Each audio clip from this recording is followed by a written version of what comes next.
Ilang OPM legends magsasama-sama sa isang concert upang makalikom ng pondo para sa folk singer na si Corita.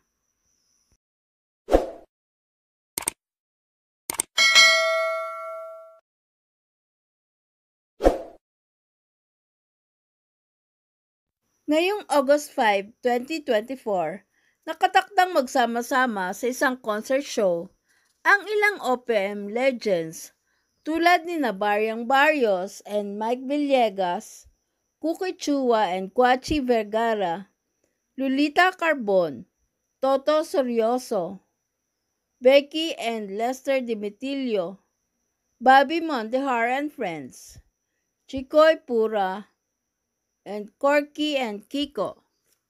Ang concert ay gaganapin para makaipon ng pondo para sa folk singer na si Corita.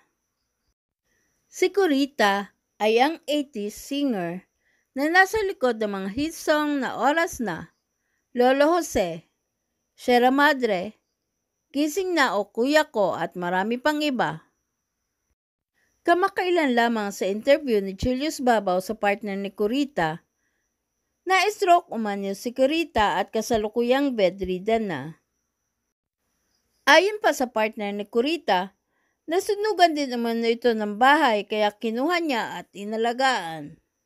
Madaling araw sa niya to, wiwiwi ako. Ang karaan nun, parang yung ano na lang siya, lantang ang ginawa ko. Wala malay. Meron. Pero kaya lang, lantang. Dinala ko sa ospital. Yun nga, nung makita yung CT scan, marami na raw siyang atake na hindi lang nakapansin. Nung inuwi ko siya dito, naka-oxygen pa siya eh. Pagkatapos nga, tinanggalan na. Sabi niya, to, kung kaya mong tiisin, eh, pababayaan lang natin siya. Matutulog na lang yan, hindi nagigising. Ayoko. gaano kahirap malagaan si Corita? Sabi nga nila, mga kaibigan ko, kung kami hindi namin kaya yan. Eh, hiniling mo nga sa langit, eh, paano ka namang aatras? Hiniling mo sa langit, tapos nagkaroon magproblema, iiwan mo. Diba? Talagang hindi kami pinababayaan ng langit. Talagang hindi maabot sa amin yung magutom kami. Laging may mga dumadating na tulong. Ganun. Sabi ko, minsan lang tayo mabuhay. Gagawin ko na ako yung tama. Hindi ko siya iwan.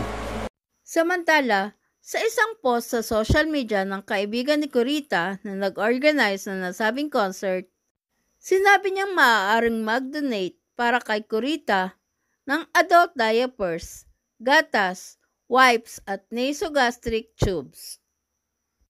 Please subscribe and hit the notification bell para ma-update kayo sa sunod na showbiz news.